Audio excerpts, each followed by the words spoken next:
I don't know how to describe it other than like a demon type of sound. But it's silhouetted, hulking, every bit of 5.5 feet wide, 13 to 14 foot tall, pitch black.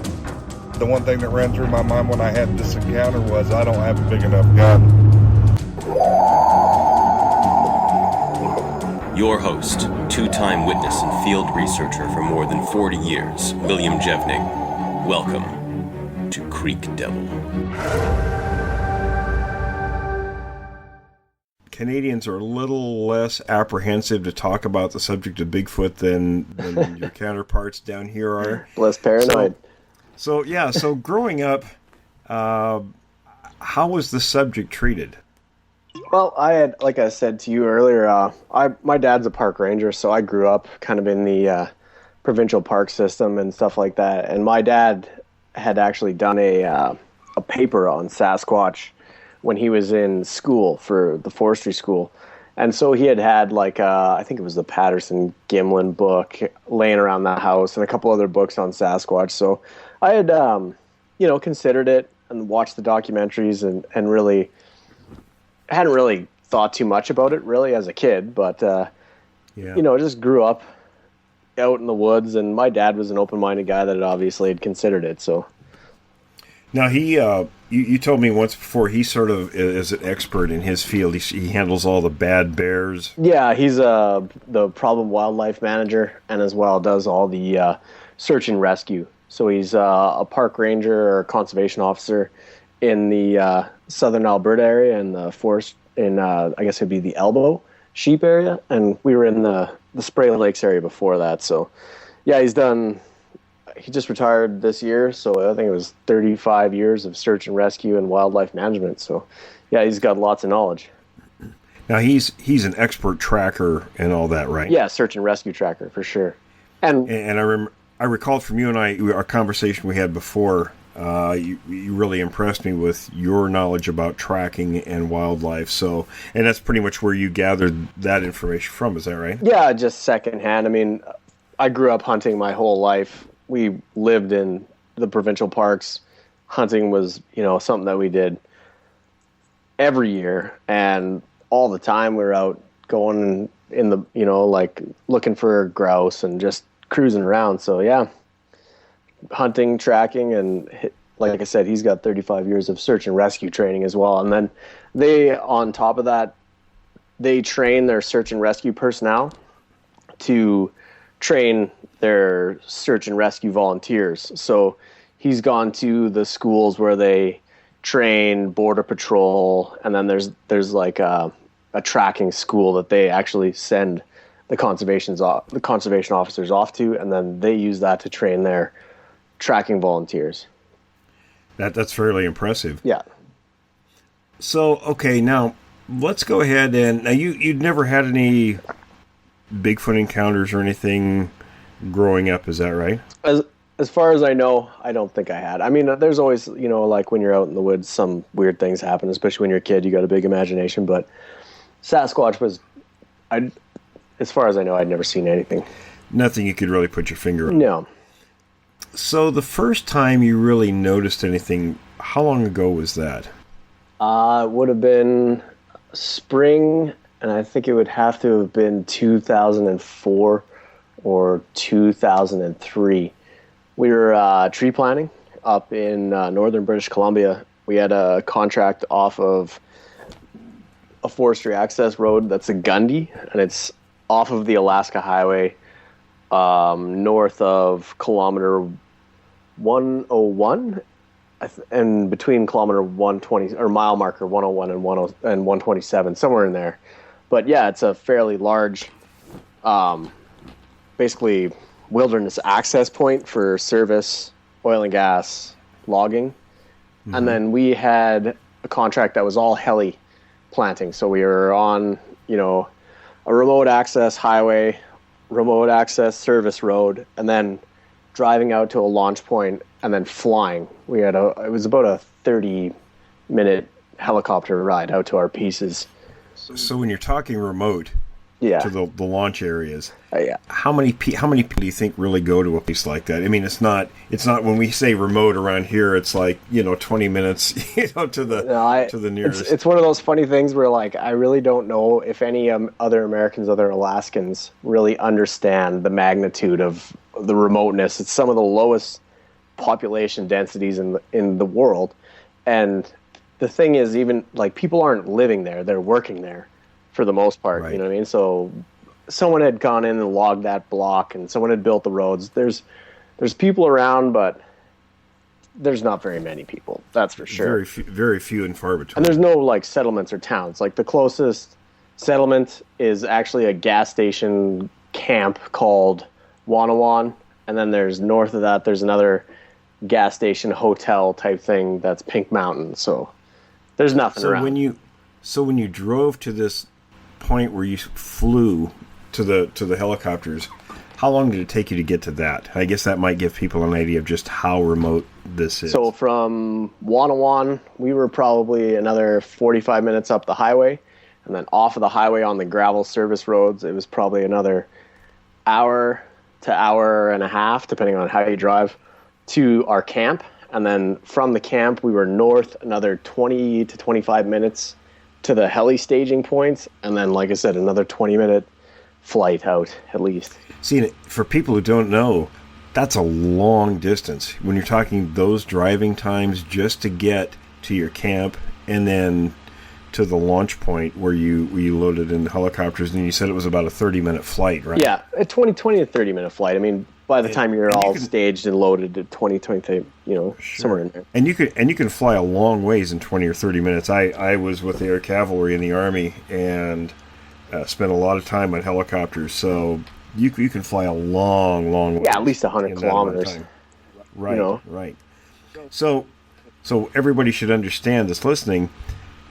Where you went was one heck of a long ways away from anywhere, and it's important because people say, and I think this myself, when people find things, Bigfoot wise, you have to factor in what are the possibilities that other people were in the area and could have possibly hoaxed something. So yeah, and it would have been one elaborate joke. You know what I mean? Like we were the first in on the cut block. Like they would have had to been waiting for us.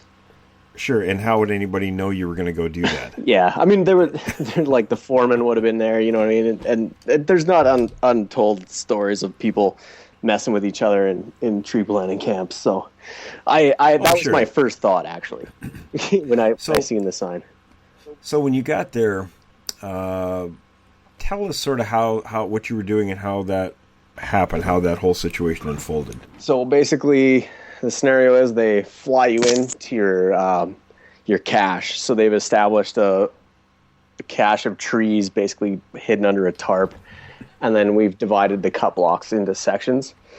So we were lucky that we flew out the first for our group and landed at our cache, or short walk up to it. So we get in there and we carry bags and like a little short spade shovel for tree planting. And then we'll bag up with usually somewhere between 200 and 500 trees, depending on the size of the tree and the weight of the plug. You know what I mean? Right. Like they vary quite a bit. So you bag up with basically as many as you can carry, and then you just start up and you start along the perimeter and then fill back in towards your trees, so that you're trying never to walk across a cut block without planting trees and making money, because we get paid per tree. Sure. So you're always privileged to be out there first. You bag up, you get at it right away. So we flew in, me and my best friend, loaded up, and we started up the tree line along the edge of the cut block. And I basically got like 2/3 of a way up this slope, and it was a really good incline with like a little bench, and then another good incline, and the tree line kind of like looped back around on this slope, all overlooking the valley and back down to our cache where we had landed with the helicopter. So I made it up to about the bench, and then nature called. I'd had a couple cups of coffee, and at that point I was like, I gotta find a nice spot, and it was It was kind of a spot where you could sit, and like I said, there was no one there already. I understand You completely. could overlook the whole valley. The sun was coming up. There was no bugs. It was a good time.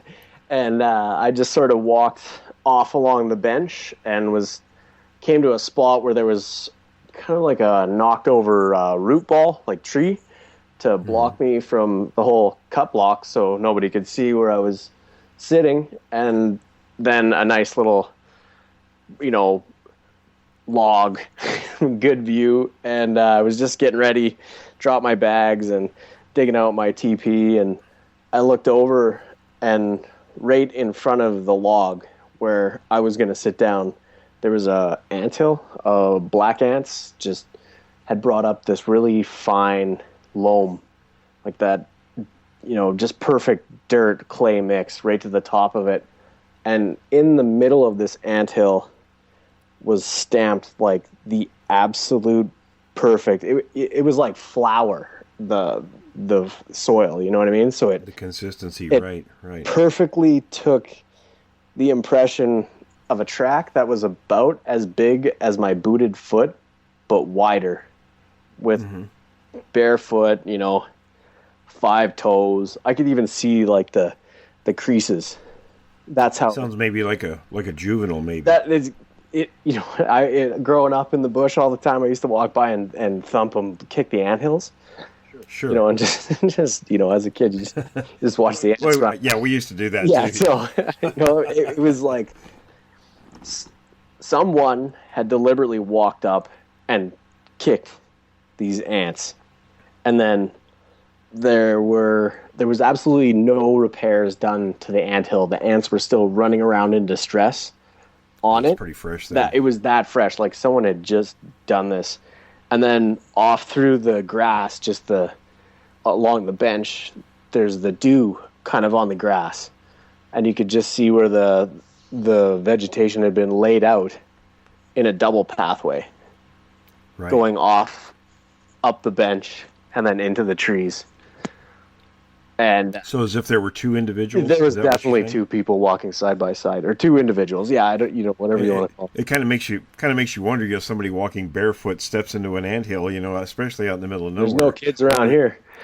What and what were your thoughts on that? I mean, what came to The mind? first thing I thought was like, like who is out here?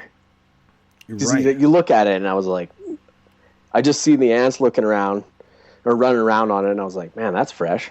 And then I'm like, who is out here? Like, I just flew in here, and I was like, And barefoot. who was just here? That was the thing that really spooked me, is because from where I was sitting, I deliberately picked a spot where I could see the entire valley, and they had watched me fly in, load Right. up, and walk up the hill, and hadn't left. You know what I mean? Like, they had just left. That could make you feel a little nervous. Well, they were right there. That was the thing that spooked me out, and I kept. Needless to say, I didn't have to do my business anymore. I wasn't feeling all that comfortable, so I just put my pants up and I come running out. And I'm like, Elliot, to my partner. He's just kind of a city boy, And I'm like, come look at this, man. I pull him over there, and he's like, whoa, man, who was here? I'm like, I don't think you're getting it, man. Look over there. 2 people just walked out of here, and he's like, whoa, who do you think was here, man? And I'm like, it's a goddamn Sasquatch, like joking around, but at the same time, the hair on the back of my neck was like. But you started thinking in terms of Bigfoot at this point. Immediately, because like I said, it was as, like, I have a short foot, like a 9, but my tread is 5E, like super wide. And I was looking at it, and like, it was impossibly wide for the length of it. You know what I mean? Like, it was bigger in all around every measure of a booted foot track. You know what I mean? Like, it was not very big in length, but the proportions were very, very strange. And just, growing up with my dad, like, he'd always be like, oh, look at this, pointing things out about people's tracks. Like, oh, you see that? He drags his heel, like his shoes pattern's worn off on that side. So it's just one of those things. I was looking at it, and I was like, this is unexplainable. And then the freshness, and then looking over and just seeing the clear, distinct. Like the sun was still coming up over it. You know what I mean? It was just perfect. 2 pathways in the dew, and the vegetation bent over, and they just went up on the hill above us too. And it makes you wonder, or it would make me wonder about, you know, the timing. You flew into this location from quite a ways away, and what are the chances that, you know, you go to do a nature call, and then right near where you happen to pick are these tracks? And then it also made me wonder, like, what are they doing there? Like, why are they sitting there? They're watching. You know what I mean? Right. They're right. Looking out. And, you know, after that, I started thinking, like, all kinds of stuff. And the funny thing is, I told my dad, I was like, I have seen the tracks, like an unexplainable barefoot human track in the wilderness, like the wilderness that most people don't understand, like wilderness. And he's like, it was a bear. And I'm like, it wasn't a bear. You know what I mean? You have no idea. And then, yeah, I was, before I had actually had my second encounter, I had told my wife too. I'm like, no, they're out there. We're watching that In Search Of or whatever it was. And sure. She's like, oh yeah, and fairies are real too. And I'm like, no, but they don't. I haven't seen their tracks. You know what I mean? And that's the problem. You know, a lot of people, unless they see, you know, the prints themselves or some other sign or the creatures, they really can't grasp, you know, what you've told them. Yeah, I was probably like 22 at that time.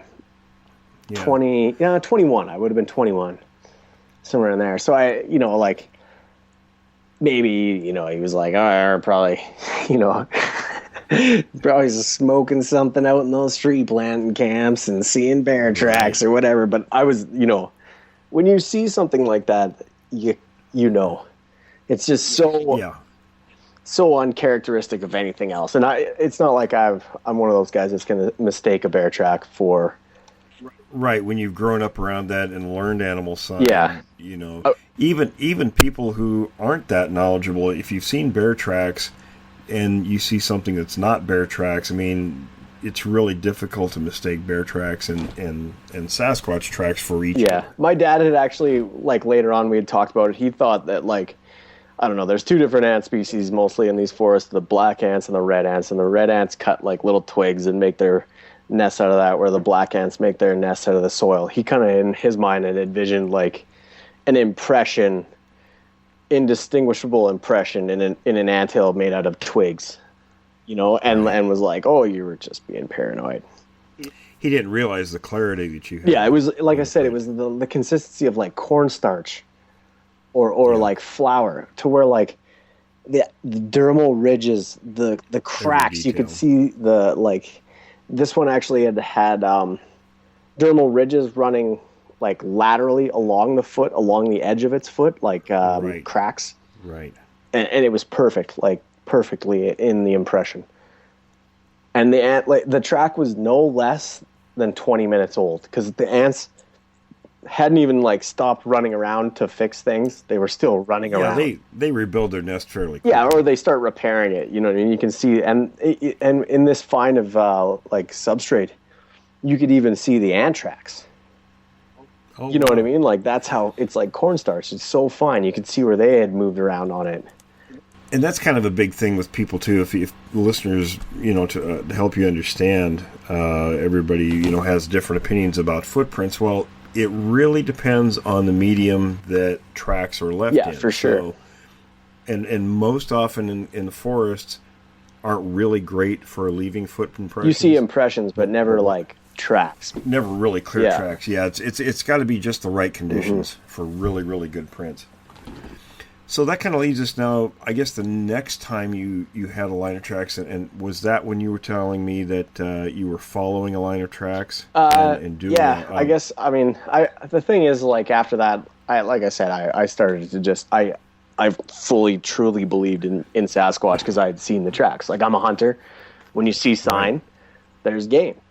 And, you know, like, sign can't be, it could be fake, but that one would have just been such an elaborate route. And again, that's right. That's the thing. It's the conditions. You know, the context of the print does not lend itself hoax or even anyone that else, or situation. mistaken identity. You know what I mean? Some hermit in the woods. You know what I mean? Like, Right. Not like yeah, but yeah. So I had definitely believed in him, and then I guess the next time I actually saw something that I just absolutely right back to the immediate idea was this isn't a person, was in that same area.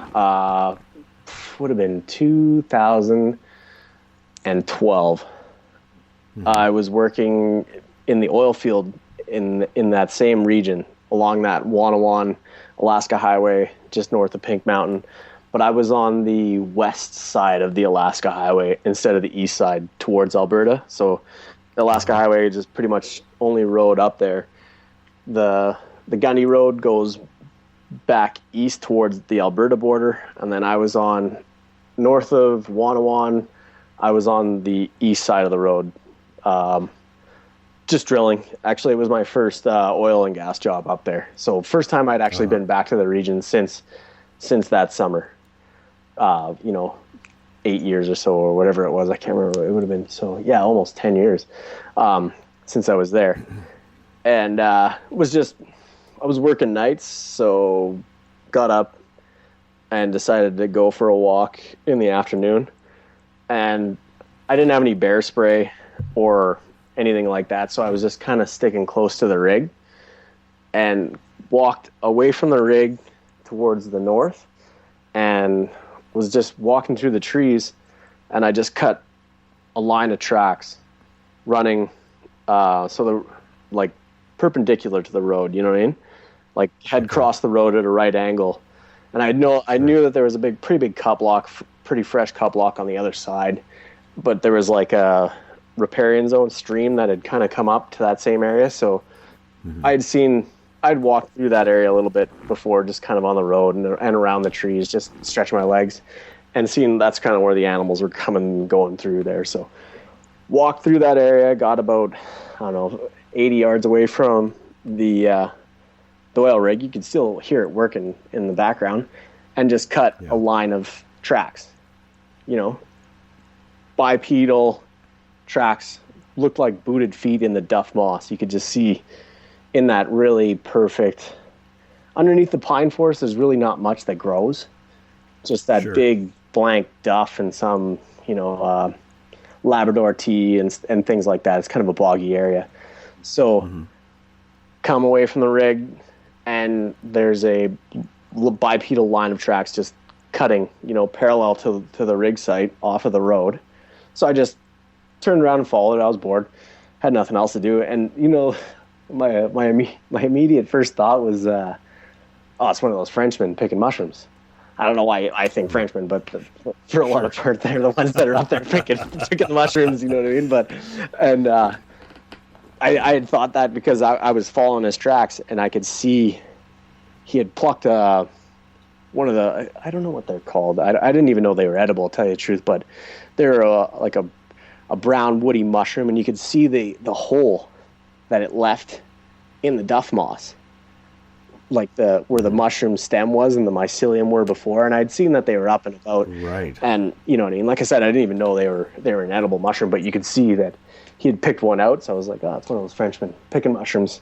And I started following him, and I'm just out of boredom walking along through this trackway, and he's just beelining like straight towards, I had no idea what was back behind this area or anything like that, like beelining through the bush, which is funny because, if you're picking mushrooms, you kind of like wander around. Right. And now let me ask before we go any further, was the spacing between the feet like the person or whatever was in a hurry? Or, I mean, in other words, were they further apart or was it closer? I know if I'm in the forest, if I'm looking for something, I take much shorter steps.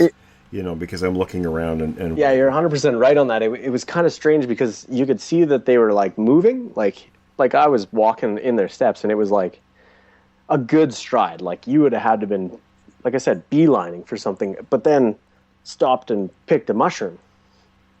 Yeah, that's you know what I mean. And I was like, that's strange. And then just kind of as I'm tracking, and something that I've done when I'm hunting too is like you come across your brother's tracks or your hunting partner's tracks, and you're walking along them, and you can see where they like stopped and looked this way and stopped and looked that way and had a little snack here, and you can kind of see what they were doing as they went along. But this guy was moving at a clip straight through the forest, stopped, picked a mushroom, turned, and you could see he was walking along, and every 5-10 strides would stop, or not stop, but like when you turn to look back, you take like a 45-degree angle step. You know what I mean? That back look. So he was walking along, and I could tell he was looking around, and then just started like moving the track spacing, got a little further, and he would just step over things that I couldn't step over. You know what I mean? It would have been something like a log that was down where. So it's an indication that whoever or whatever it was had much longer. It was like legs than a normal person. It was like it was me running through the bush and just lofting over things, but then at the same time being able to like turn back around. You know what I mean? Like I would have been running to make that same stride length. That's an interesting observation too. That you said about every 10 steps or so, it was like it would turn back. It was looking around. They're always looking itself. around. Yeah. But yeah, and then it came up to the edge of an old cut block, and then tucked in behind a tree, and you could see where someone had stood there for a bit. Like the moss was these were just duff moss impressions. Like it wasn't like I was like, sure, this is for sure a bipedal Sasquatch. You know what I mean? It was just right. You could strange. But you mentioned to me when we first talked about this about doing a behavioral profile based on the kind of impressions you. Yeah, like in search and rescue, when you're looking for someone and they're hiding from you, or you can tell when they're walking around looking, or you know what I mean, or like looking back on their back trail. They're, you know what I mean. You can kind of tell what. Yeah, you say like profile of what someone's doing or something. And what's so, and now I guess depending on how the angle of the foot is, where the weight's distributed and such, that kind of gives you an idea of what it was doing or what a person would be doing. Yeah, like I said, when you're looking backwards, like you can see in hunter tracks a lot, they'll do that. You'll see them walking along, and then they'll look, and then there's one track. Lots of times people look over their right shoulder, and that tracks, this way, and it points in the direction that they're looking. So you can see when someone come along on a trackway to a cut line, and they looked here, they looked there, or whatever it was. Where this guy was, or this trackway was going straight through the duff moss, like in a straight line, like he knew where he was going, but at the same time, stopping to pick mushrooms and clearing a larger gate than was comfortable for me to walk on, and stepping over things that I would have walked around. Like he knew where he was going, walked straight to it, while looking around, still looking around, checking, and then stopped at a clearing, and then waited there for a while, and then walked off into the cut block, and then there was no more tracks. Like it was just perfect conditions for those duff moss impressions. You could get a clear look at what someone had done with their feet as they went through there. And that goes back again to like we mentioned before. Unless the conditions are just right in a forest, you're lucky to see prints or even to make out any kind of a trail. Yeah, for sure. And like I said, I wasn't like, oh my God, it was a Sasquatch. It could have been a big French guy walking around who was maybe walking to picking mushrooms, walking to the best place to pick mushrooms and just happened to see one. You know what I mean? So it was just one of those ones where I had been up in that area, had seen a very unusual track that, and then. Yeah, and the proximity is fairly close. Within, probably 400 or 500 kilometers. And that's fairly close. I mean, that's for these things. No, in that area, it's close because there's nothing. It's close, Yeah, it's well within. I mean, in terms of speculation, anyway, you can certainly put it in that basket, and say, well, maybe same habitat. It's the same habitat, same region. So it's certainly a possibility. Yeah, it was just kind of cool to be back in that area. Just go out in the bush, and it had been years. I wasn't even thinking about it, and even when I did see it, It didn't really Nah, it click. didn't. You know, like I wasn't like, whoa. I was like, what the hell is this guy doing? More than anything, I was wondering, what the hell is this guy doing? Where's he going? And then and just right off into a cup lock that, and on the other side of that, there's nothing to the east of that. You know, we were the furthest east portion of this energy project. Right. So someone just walked across the highway or walked across the service road, picking mushrooms, and then stood at the end of a cup lock and then walked off into the wilderness. That was about as, it was a very uneventful report, but. Sure. So now the next time, what happened the next time you saw something? So that one was actually probably one of the most terrifying things that ever happened to me.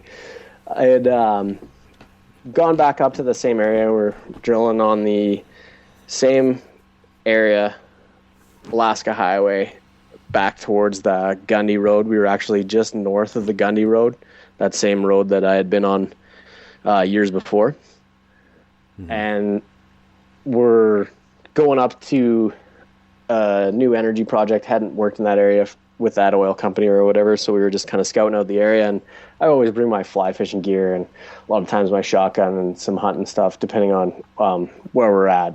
It's just one of those things I like to get away and do, for sure, especially in the summertime. The fly fishing is amazing up there. Arctic grayling, like every cast. But we came along, and there was like we were, what was it, 20? So we were 127 kilometers from Dawson Creek, which is kilometer 0 of the Alaska Highway. So that's about, I don't know, about 100 kilometers away from like one of the best, like the city, Fort St. John, that's in the area. And then we were west on the 127 road, and when we got to kilometer 26, there's this like huge flats and beaver ponds and just a big creek that kind of flowed through the whole area. And then you just go up this huge slope on this single lane bridge that's sloped at like something ridiculous, like a 15% grade, you know what I mean? Like, so dangerous. Sure. And as we were driving across it, you could just see right down to this big pool where the creek turned and hit that bank that the slope bridge went up. Big swirling pool, and then came, underneath of us. And my partner, we were on the 2A radios, and he goes, "Oh, that's your fishing hole, bud. There it is." You know what I mean? And we're like, "Okay, sweet." So took a couple days getting him set up, and he was kind of like a green hand, so took a bit getting him comfortable and stuff like that. And then finally I was able to like break off. And the best thing about working up there is like we work from 7 till 7, but in the summertime it's light till 11 sometimes. So you have lots of free time while it's still daylight. Yeah, so I finished my shift, packed the truck up, and I didn't actually know this. There was a shortcut road that I could have taken that would have like made my driving time like a quarter, but I drove all the way back around the ridge to the fishing hole and parked on the uphill side of there's a turn off on either side because it's a single lane bridge for the logging trucks and energy trucks and everyone. You have to call your kilometers or else you can get killed in a spot like that. It's, like I said, Sure. super dangerous.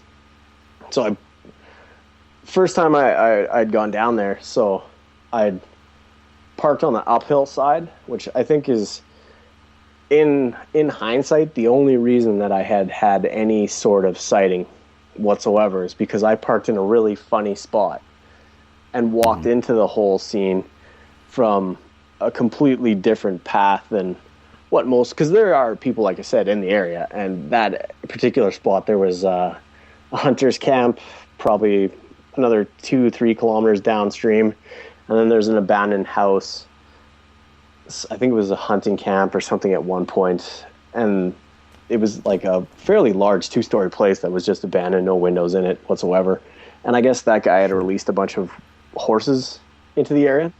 So there's wild horses running around there, but I think that's kind of what was bringing them in, because like I said, I parked on the top of this pullout, walked down this super steep bridge, which was kind of like a access point, and all underneath the bridge on the uphill side was just a big cliff. So walked across the river, and then on the down river side, hopped off the bridge, climbed down through the boulders, the erosion control, and down to the bottom, and tied on a fly. And then I just took a couple casts from underneath the bridge at, what looked like a little log there, and it was just a log jam. And I immediately snagged into it, snapped my fly off. So I just was reeling in and being like, all right, well, I guess I'll just walk up to this fishing hole and fish there. And it was, it was within line of sight. So it was, under, it's hard to remember, guesstimate distance from memory, but I would say it was under 100 yards, probably in that 60 to 80 yard range. Relatively close. So I was just reeling in, and then I, walking up towards the beach, and I had already tied on a fly and cast for a minute there, so I was under that 80 yard range, and I was walking up, reeling in, and I just seen two. It's a common merganser. It's a fishing duck. It's like a grebe, almost looks like a loon. They got the pointy bills, red head, little crest on them, and they came flushing up off the water. And at first I was like, oh, common mergansers, just like my dad's, always like, oh, he's got the name for everything out there. You know what I mean? So it's like So they took off like they were. Yeah, they were flushed up, and then flew. First thought was, but not by you. No, because my first thought was like, oh, common mergansers, fishing ducks. That's a good sign. And then I was like, because the day before I had fished closer to the rig on that same stream, and I had come across tracks of within 500 meters on this one beach. I came across a boar grizzly that would have been in the range of 1,300 pounds. The tracks well over 9.5, 10 inches. On the heel, across the heel, in the mud, you know what I mean? Just a massive, northern grizzly bear. That's a big bear. And then I'd seen two black bear tracks that were well within the, I'd say 400 pound, very large, two to 400 pound, and then a whole pack of wolves, 12 to 15 wolves, and one of the largest wolf tracks was larger than my hand. And I'm this is a very predator dense area, and yeah, that kind of tells you something. Yeah, and I think that's because of those horses, those wild horses that had been kicked loose, and there was an abundance of them running around. So it just packed in all these predators, and when you're in that kind of area, you don't just get a chuckle out of these guys. They throw their iPods on and their earbuds in, and they're your head's on a swivel. I carry a shotgun and a can of bear spray. You know what I mean? The can of bear spray is first defense. I mean, that's usually what's going to save your life. But that the shotgun, I think it just reassures me. Yeah, exactly. I carry them both. I used to feel pretty safe carrying my 12 gauge too. So. Yeah, and we loaded with the buckshot, the slug, the buckshot, the slug, the buckshot. You know what I mean? Right. This the old trapper combo. Absolutely. And so I'd already seen, how densely, populated this area was with predators the day before. And I've sent you some of the pictures. I could send you the pictures of those grizzly bear tracks, the wolf tracks. I was just shocked at the size of these wolf tracks. You could make out the alpha that walked through the pack itself and was, almost twice as heavy. You know what I mean? Into that 250 pound dog. And that's something, I think people here in the U.S. don't understand. They think that, animals are friendly or afraid of us and all this. But, up your way, you understand a little bit better that, that's an extremely dangerous environment. You have to really pay attention to what's going on around and you run into these juvenile grizzlies that have never seen a human before. And they have no idea. Well, they'll toy with you. They're the biggest, baddest thing around. Right. You know what I mean? And especially the juveniles, they're so dangerous because A, they've never seen people before, and B, sometimes they're having a tough go of it. They just got loose, you know what I mean, and they don't know exactly what's up in the bush, and they'll take opportunities that that's how you get whacked, predatory grizzly style. It's usually a hungry juvenile. And I'll tell you something just on a quick side bar here.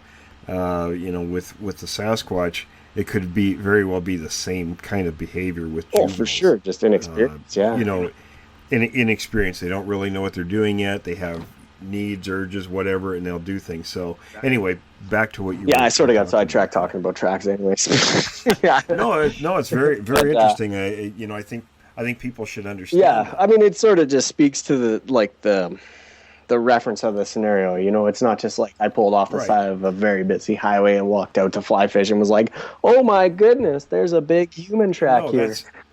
And that's the importance of your encounter, because again, it goes back to context, when you have to really know something about the context of a situation, and it tells you a lot about legitimacy, and beyond that, it provides a lot of information that helps us as far as being researchers. Yeah, for sure. So just getting into it, I had parked on the uphill side, walked in, tied on, broke off the fly, and that took a few minutes, and then I was walking upstream, looking upstream, reeling in, and it, like I said, it was probably in that 60-yard range, and I just seen the common mergansers come up downstream, and I thought, I wonder what flushed those ducks off the wall. And as I was thinking that, I just seen my mind thought when I first saw it, it was just huge brown movement, and it was moving. You're thinking, yeah, bear. grizzly. You know what I mean? Right. Like right away, I was like, whoa! And the thing Absolutely. that spooked me is it was flying along the riverbank, and I just seen it through the trees, and then it went boom right into this stand of. Right on the edge of that big slope was a really dark stand of timber, like spruce timber. So it was kind of willows, like a kind of a flats of willows, and then into this really big stand of timber. And I just cut it, moving along the riverbank. And the sun was like, I wasn't like, hey, it was a Sasquatch. I just seen the sun behind it, a huge mass moving at incredible speed along the riverbank, and I was like, holy shit, that was a big bear. You know what I mean? That's what I thought. I was like, Oh yeah, that would be my I first pull out thought, the too. shotgun, you know what I mean, and I dropped the fishing rod, and I was looking upstream, and it spooked me out because the only spot where you could see where I was standing, kind of underneath the bridge when I had first tied on, there was a track line that came out, and I'm talking like noticeable, huge tracks that came out of the bush, walked to the edge of the water, which was the only line of sight from where I was standing to where it was, and then up, and then you immediately see what you're looking for. So I was looking for bears. I saw a bear. It was big, brown, it was moving fast. And you'd already seen bear tracks. oh yeah, too, so I was already looking for them. And then I just was like looking at it, and I was like looking at the height of the willows. They were like, when I stood on the other side, I'm 5'8", not very tall, but they were up to my chest. So, and I was thinking like, I'm looking at it, and I'm like, that bear was like huge. Like huge.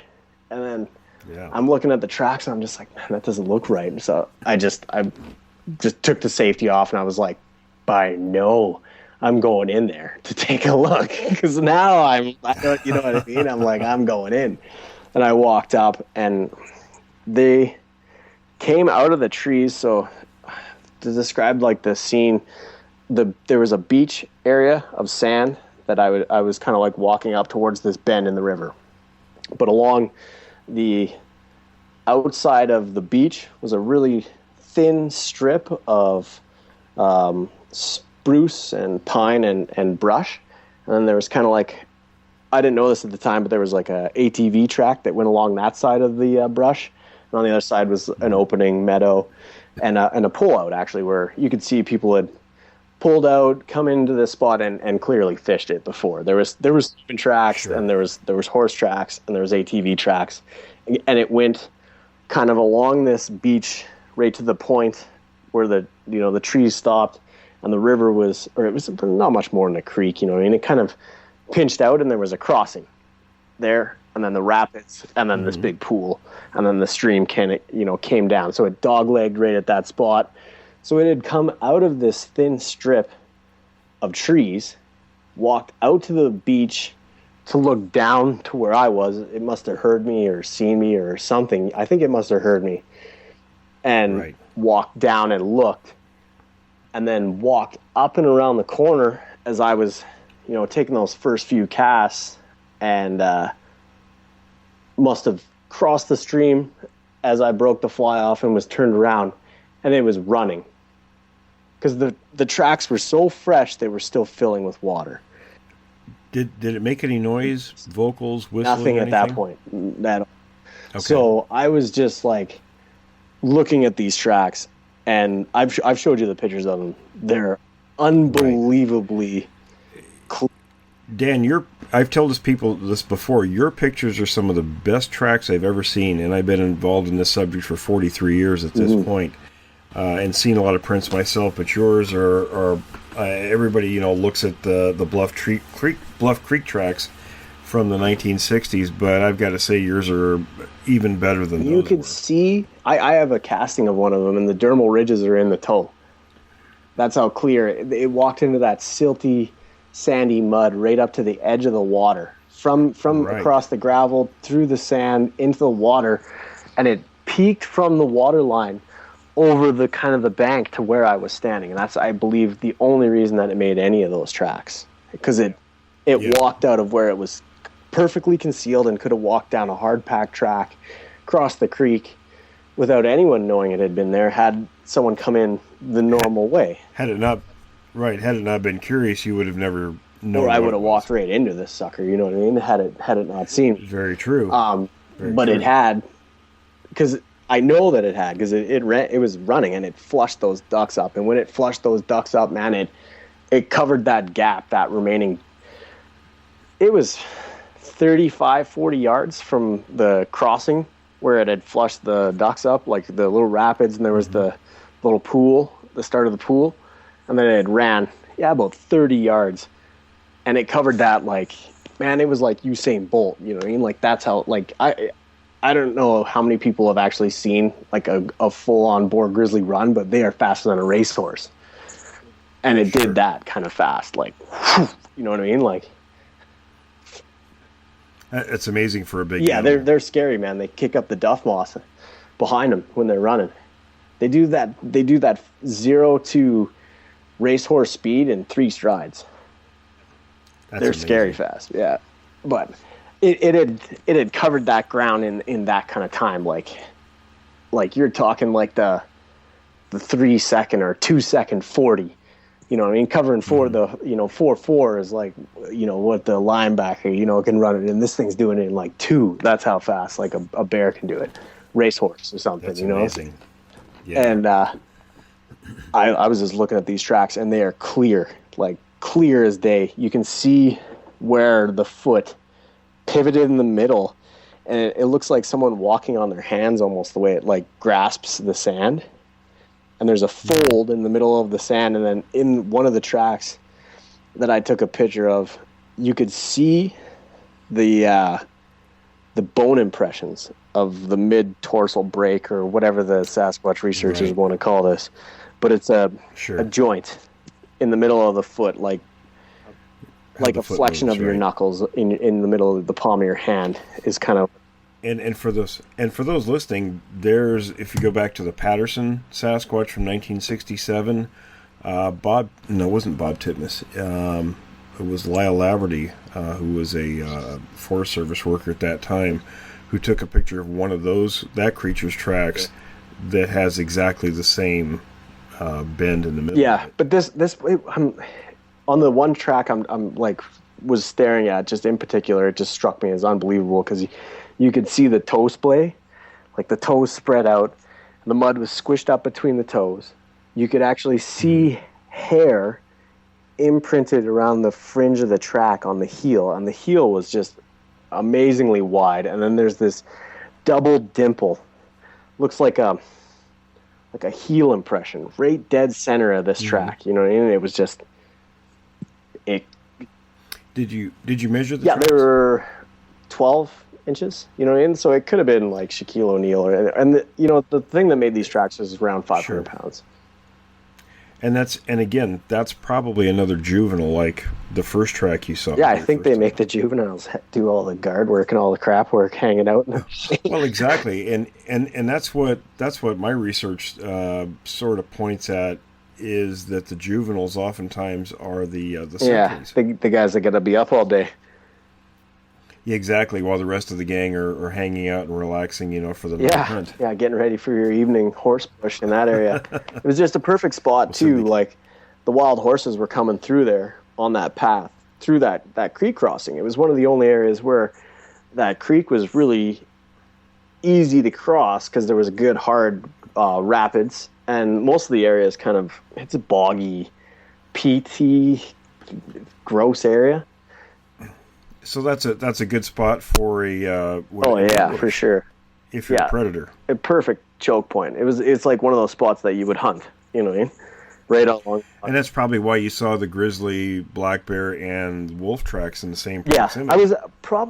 I didn't see any of the This was a different fishing spot. The night before, I had gone down to the creek. That was same creek but close to the rig. So I didn't know this. It was probably only 10 kilometers downstream, but I had driven all the way around on all these service roads back to this spot where the bridge was, when I had been able to just drive straight through that creek crossing that I was on the day before, and then just cut cross country 10 kilometers, and I was at that spot.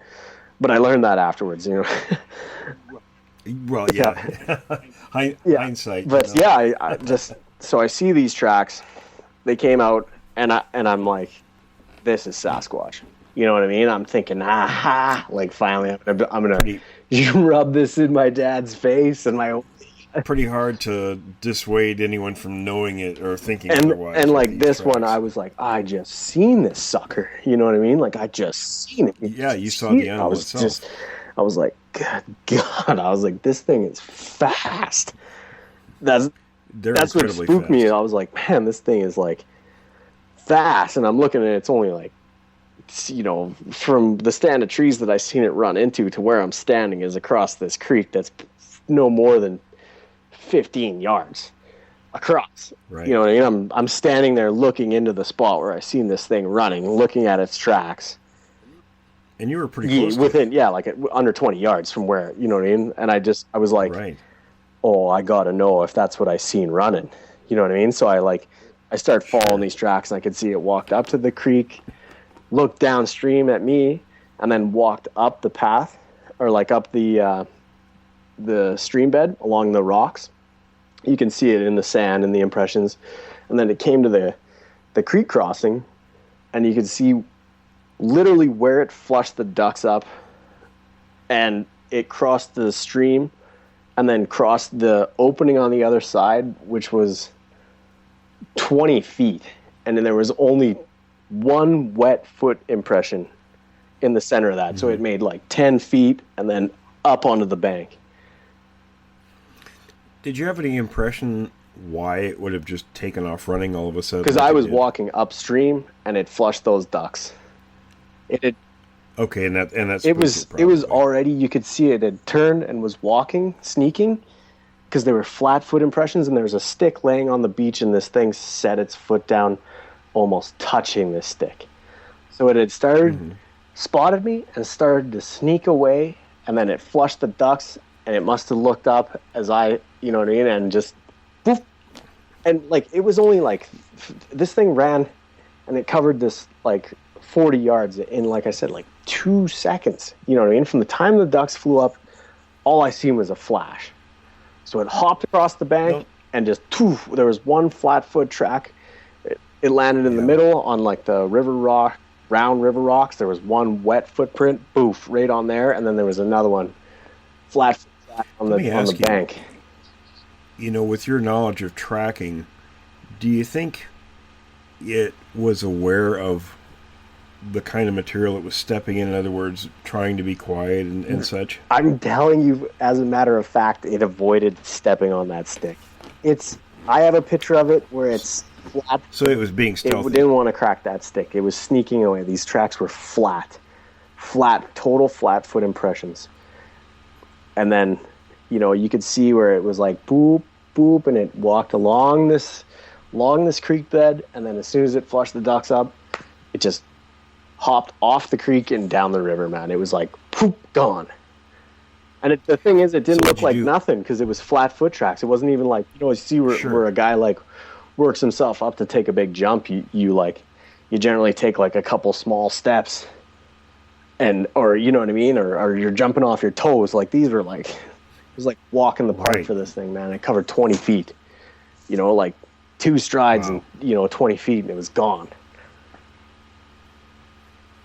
And I think that's pretty typical for a primate. Yeah, I don't know, man. I don't know if these things are all typical of any primate, but then. So what'd you do? I basically got to the point where I seen that it had hopped out of the creek. You could see the wet foot impressions on the stones, and then there was a wet foot impression on the dirt bank, like it had hopped across the washout, the river bank, and up onto across the stream bed and up onto the riverbank. You know what I mean? So there's one wet footprint on the stones and one wet footprint on the dirt, flat foot, perfect. Footprint. Like you could see where it was punched into the soil even, and then the water, like water dripping off of someone running into the trees in the direction that I had seen the movement going to, and I was not about, because I seen how fast it covered that ground. You know what I mean? Like it was lightning. So I just turned around and I walked back to the spot where kind of it had come out, and I was looking, holding the shotgun, can of bear spray, looking into the spot where I'd seen it go, just looking for movement, looking for anything. And then that's when it whistled at me. Or I don't think it whistled at me, but it whistled like straight up. So it didn't just keep going; it was still. It just ran into the trees and stopped. You know what I mean? Like he was. That's what spooked me out, because I was like, "Oh man, he's in there." There's like, he would have had to run up a huge cliff face. Now, what did the whistle sound like? Like a chickadee. So we do like there's the black cap chickadee. Like, I don't know. I tried to record it before, but it didn't work out. It was just that. Okay. That cadence. It's like dee dee dee dee dee dee, and it's pretty typical. But it was like deep, like baritone, like much bigger than what it a was bird like would be. The worst impression of a chickadee. You know what I mean? And I was like, oh my God, he's whistling at me. And then I was like, I'll whistle back. And I started to whistle, like, and my mouth just sort of like, and as I was, the whistle started to come out my mouth, I just had this vision of like a basketball-sized river stone just bashing me in the back of the head.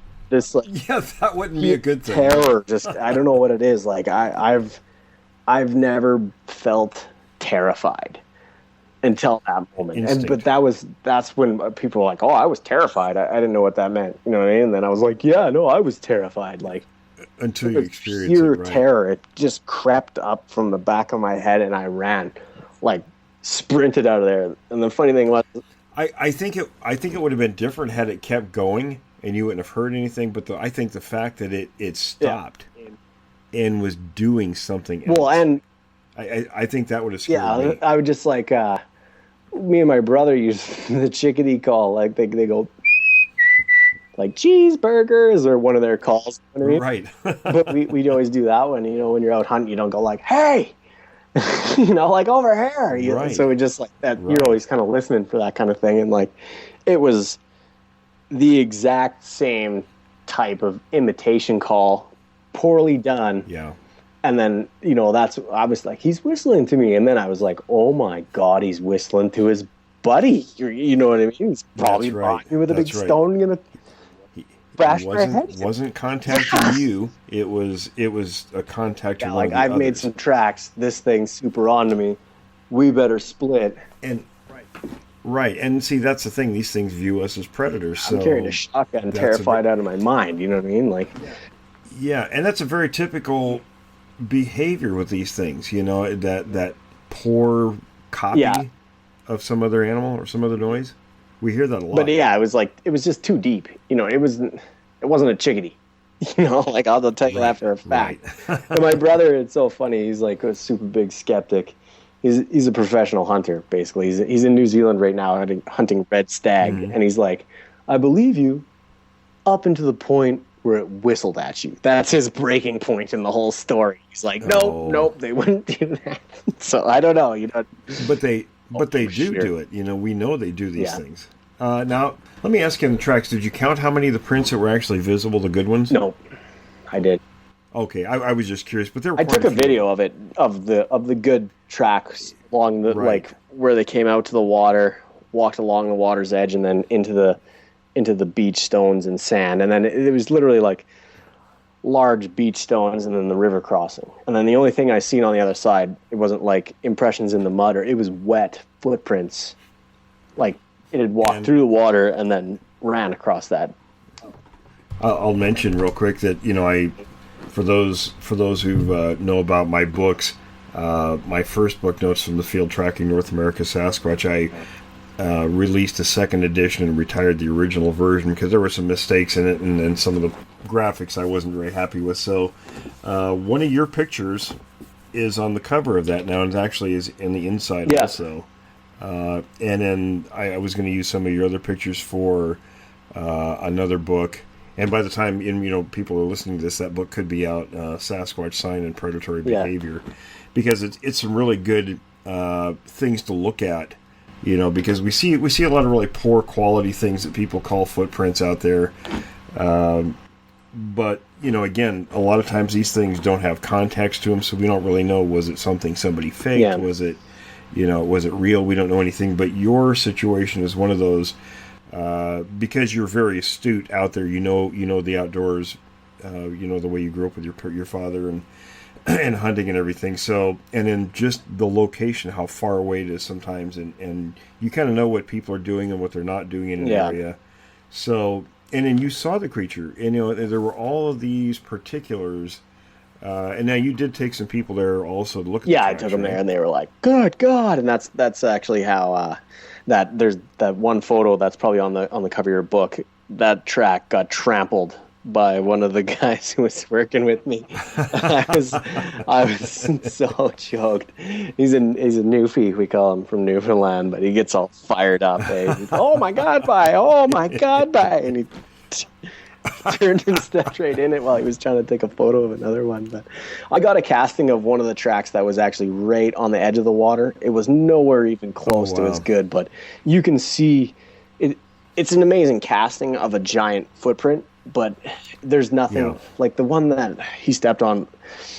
It was unbelievable non-human characteristics that were so unbelievable about it. The toe splay, the toes are prints are very clear, like very clear. The big toes as big as an egg, and it's just like, and it comes out actually at an angle, you know what I mean, from the foot. Like it's, I don't know, like a 20-degree angle from the straight line of the heel, like it splays out and the toes grip into the ground, and then there's this double dimple impression right in the center of the track that you could just clearly see. And then when I was looking at it, you could see the hairs. There was hair impressions along in the edge of the dirt, and I was just like. And the old timers way back, that was something I used to listen to their conversations on this subject. The original pioneers of the topic. That was the speculation early on. Was they always talked about, in most cases, the toes looking like, just peas in a pod, and just sort of short, and that was the speculation about them being more of a grasping kind of a foot, almost like for additional traction. Oh yeah, they can flex their foot and grip their toe at the same time. Like. Yeah, and I think that aids them in climbing a lot of really steep embankments and such. So again, it's all very well within. A lot of the information that we've seen time and again with legitimate Sasquatch encounters. Yeah, but there's a lot of other things that I've seen out there. that you can't just be like, this was just such a clear thing that I was like, I got back to the truck and I was like, whew, man, that was intense. Like, I cannot believe that just happened. Like, I was terrified. And I'm like, the worst part is I've got to go back in there because nobody's going to believe me.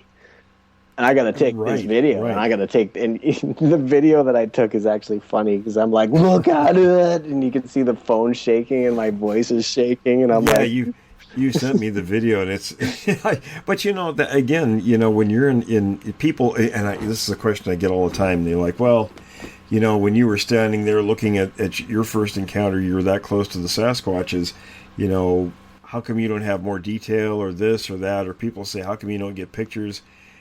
When you're in that situation, that's not what you're thinking about. I think that there's some sort of like evolutionary trigger because it was completely beyond my control. It was like this, you know, like primal fear response. And I have nothing like it to this day and nothing like it's, you know what I mean, before that. I can tell you the first time I saw one of these things, I focused on the part that was moving, and that was its right foot and leg. You know, and of course, you know, the look it was giving me, but, you know, so many things go through your head in such a short time, you know, that you're not taking notes mentally. No, for sure. You know, you're like you said, you're reacting. It's a very primal an instinct. And my thinking is that, you know, of course, our ancestors had a much greater contact with these things than was passed down historically, and I don't think that contact was very good contact. No, not at all. And like I said, I'm standing there holding 12 gauge loaded with the old guide combo, and I have seen at one point in one hunt, I've seen in an afternoon 6 grizzlies. You know what I mean? And like, you got to be respectful of them. And I'm not going to say I'm not afraid of grizzly bears because then you're stupid. But I am not terrified of grizzlies. Whereas this was like a completely new absolute terror thing, a new level of fear that just terrified me.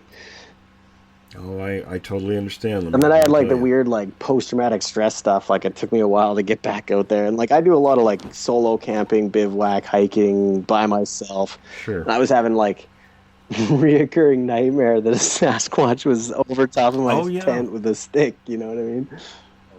Wake up in the shotgun. Believe me, I understand. I wanted to ask you before we wrap this up. There was one other place. There was a little place you were telling me about on a last conversation we had, and it's up. I think it's on the Alaskan Highway, someplace where you were talking about a couple of Indian fellows up there, and they had a sign that said something about Sasquatch that's right in Pink Mountain there. Like I was on Logging Road 127. I think Pink Mountain, the town, there's a bit of an Indian reserve around there too, and it's like the only liquor store and bar for miles, and they got a life-size chainsaw carving of a Sasquatch, and they call it Sasquatch Crossing. And there's, you know, 2 native fellas sitting there having their afternoon beers, and I'm like, hey, why did I just seen, you know, the Sasquatch a couple days before, and I'm like, so why do they call it Sasquatch Crossing? And one guy looks at me like I got holes in my head, and he's like, because they're always crossing here. This real big, you know, native accent. Yeah, like duh, you know. And I'm like, oh, really? Well, I seen one down by the river the other day, and he's like, yeah, sometimes you see them. And they just went back to drinking. I think they were messing with me, but I had to bring that up just because it's stuck in my mind since when you first mentioned that to me. I thought, wow, now but you know, that's kind of typical in places too. You know, where it's matter of fact, especially to native peoples. You know, in the areas where they're around, it's like, oh yeah, you know, sure they're over there. You know, we don't mess with them. And the funny thing was I told everyone when I got back to the rig, I was like, wow, Sasquatch, and it was like, this guy's on LSD. You know what I mean? Like. And that's how people a lot of times will act, you know. I mean, but the Mudman, they do like all the drilling mud. They're private contractors, so he drives around all the different rigs and manages all the mud, all the drilling fluid for all these rigs. And he comes over to the shack a couple days later, and he's like, "Who's Dan?" And I'm like, "Oh, that's me." He's like, I heard you seen something the other day. And I'm like, yeah, man, tell him the story. He's like, you know what's funny, man, right? Just down that on 108, just above the hill on that one. He's like, I seen one come out of the trees, stop in the middle of the road, look at me, and then walk off into the forest there. And he's like, everyone makes fun of me. And he's like, but I know what I saw, man. And it just walked off into nowhere. And it was huge. And I was like, yeah, dude, they're out there. And he's like, do you want some trail cams? And I'm like, yeah, sure. And he's like, okay. So he got me sent up by another mud driver who was in the area, one of his associates, a box of trail cams, SD cards, batteries, and everything. And it was like, just go use these, go put them out. Like 25 trail cams, that's amazing. Thousands of dollars worth of stuff. And he was just like, he'd got them on promotion or whatever, gives them to the company man to, promote their drilling company. But he, you forwarded them all my way, even through an associate because he'd seen one himself. And that's it. Once somebody has seen these things, it's no longer just the joke. It all of a sudden becomes very real, and then when you talk to somebody else that's seen one, you connect with people. Yeah, for sure. But yeah, they're out there. I mean, I've seen lots of other, besides from the real clear describable sign that I can tell people was most definitely not likely to be human or anything else. But they mark their trails. They're out there hunting. They're in the same areas, and I thought the whole tree knocking thing was total BS. Seen it on Finding Bigfoot type crap. I've heard that once before too in an area that was. And here's the thing with that. Now, I used to think the same thing. It is possible because now chimps do things very similar to that, and it usually initiates a hunt or it's some kind of communication they're doing between themselves. Yeah. Now, when you see these fools on TV going out banging on trees, they think they're going to get a response. A Sasquatch is not going to respond to people. They're doing things between themselves. Now, it may be in response to our presence. I walked onto a cut line. Nothing to do with, you know what I mean? Taking a turn, walked onto a cut line and made it 10 yards down the cut line. I heard whack, whack behind me. And then from down the cut line, whack. And then I just turned around and walked out of there. One other thing that you mentioned to me that was very fascinating, and I would like to follow up on at some point, and I don't want to say the location on the show, but because I want to go to the place and work it myself first.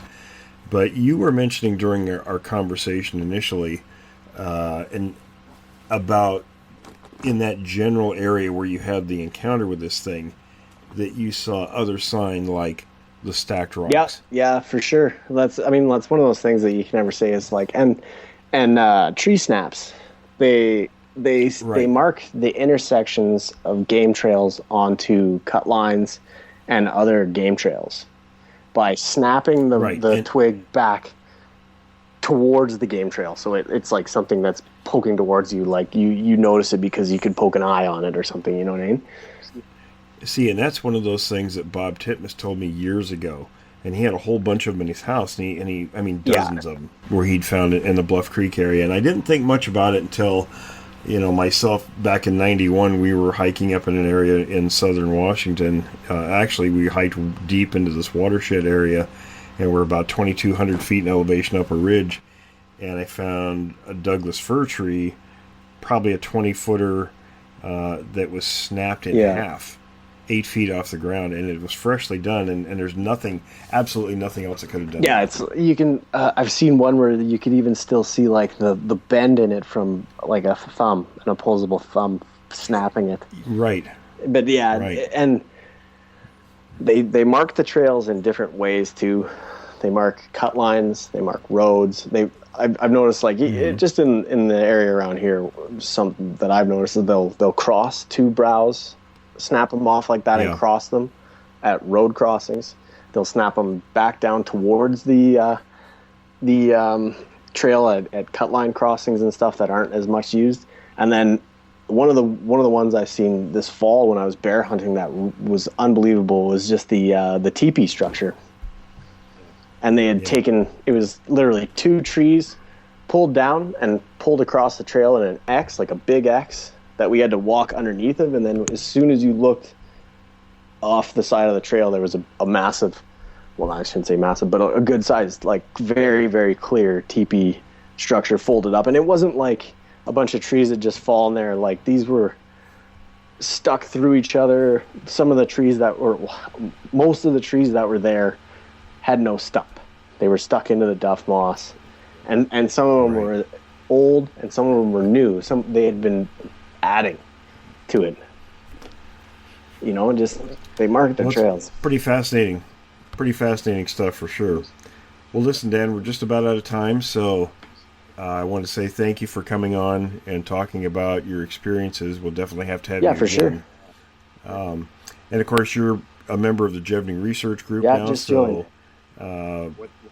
What that's going to, and what for people that don't know, that's we're actually an international network of researchers now aimed at one goal, and that's to resolve the issue of this topic. So for anybody who doesn't know, take a look at my website, williamjevning.com, and there's links on there to the various teams. I think we're in 32 states in the U.S. now.